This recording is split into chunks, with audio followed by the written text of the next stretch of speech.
Now I'd like to talk a little bit about how Ethan plays with his toys at home, how he uses his toys, and how he demonstrates what he knows to you. Okay.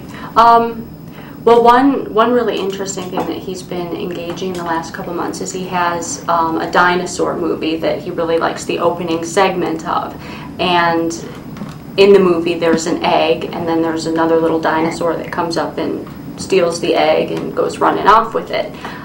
So Ethan, after seeing this a couple of times, picked up a football that we had, a little toy football, and he started kind of reenacting this with the football. So I just thought his being able to, use that football as an egg. I mean, autistic kids are not supposed to have that kind of imagination, but he was able to do that, and so he kind of would reenact the whole thing.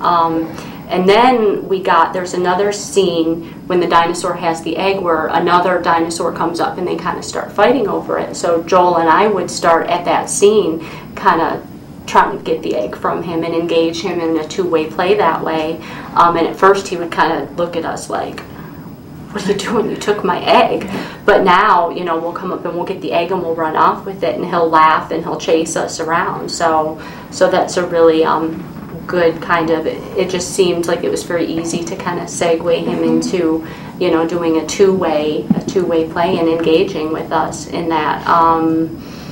He is answering questions more, like making choices, like, between videos, do you want, Galileo or Neptune, and he'll make a clear choice, and, foods and stuff like that.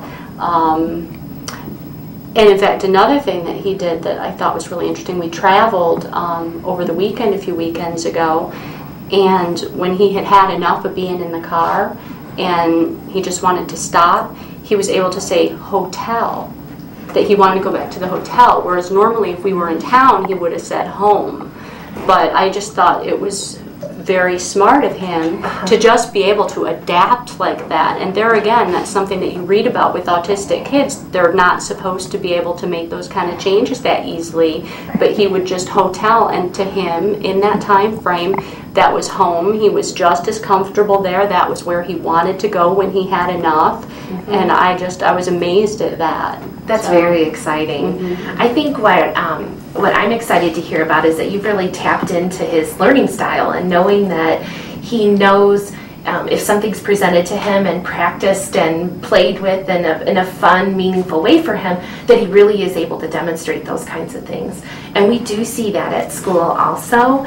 I have a picture of him. He enjoys the trains at school, and we'll even set up, if we set up the track and have the materials available, he can move their cars that you can put animals in. He knows to pull the car around and pick up an animal and put it in the train, and can do that nice, just independently on his own with some verbal prompting, just to kind of remind him of some things that he can do with those materials.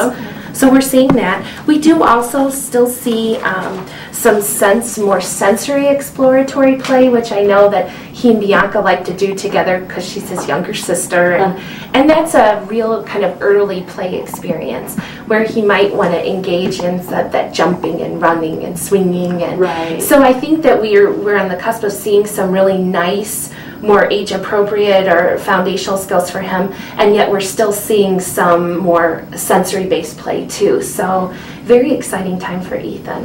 And I think we had talked before that that you feel that rote information is a strength for him.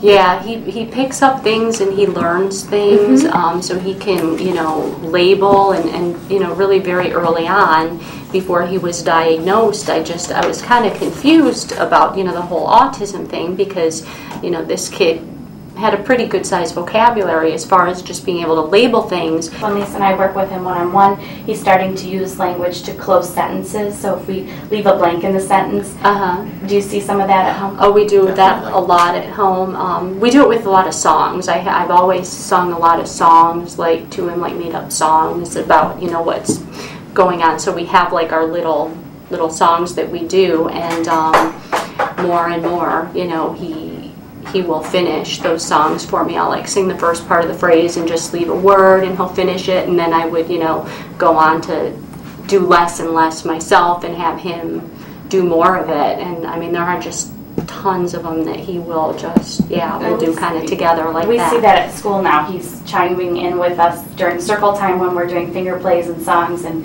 he's remembering more and more, and is one of the leaders of the pack now with what he's able to complete. He's also, when he does use his words in single words, and sometimes we even hear a phrase or a short sentence on occasion, and that's kind of a splintered skill for him. And but the majority of the time he's still using like a single word, or we need to encourage him or elicit a lot of language from him.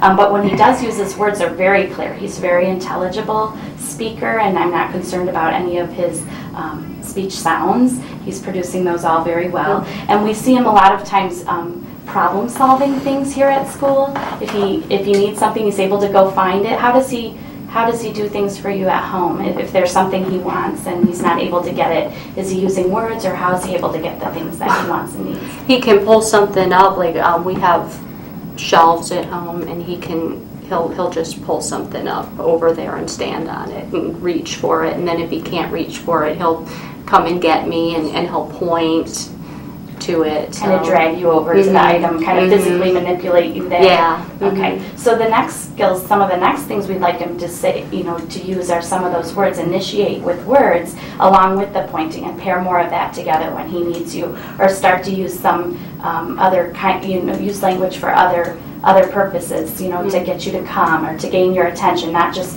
physically, but also by using words to do that. So those are some of the things we're working towards. So we're building on some of those skills that he's. That's a good next step, because we just had, recently where he needed something in the middle of the night, and we knew he was up, and came to get us, but it was a little bit of guesswork to figure out what he needed, where we could definitely like to see that next step where he can come get us and say, I need this, or just... It took a couple times of us putting him back in before we figured out, he needs something from us, so... Right. And he's so smart. He's always showing us how he problem solves, or how he knows how things are related, and, working on puzzles, and completing, simple commands when we ask him to do things or to go get something. He's very good about going to get things. He's even demonstrating, and I think you've talked to us about how he's recognizing symbols and print and some words and symbols in the environment, that he's able to recognize some of those things. Can you tell us a little bit about those? Yeah, well, just on a very recent basis, he pays attention for some reason when there's a commercial for a telecom company or something like that. That seems to really catch his interest, and he knows a lot of these different companies. So we were at my dad's house, and I just happened to see an envelope sitting to go out in the mail that had a symbol on it for U.S. Cellular on it. And I looked at it and I said, oh, I know he can do this without a doubt. So I kind of, got everybody, now watch Ethan here, okay, ready? With no prompting whatsoever, I put the envelope in front of him and I said, Ethan, what's this? And very clearly, with perfect enunciation, he said, U.S. Cellular. So he's really recognizing some of those things. And we use a lot of pictures and symbols in the classroom, and he's recognizing his symbols and what they represent and what they mean, and he's following his picture schedule. And we're also seeing him start to, he knows his classmates' names without a picture. So that's really exciting. Those are all those pre-reading things that we'd like to see at this level. So that's really good. And we've even seen him counting and using his finger to point at objects and count them out. And he also I've seen some of that.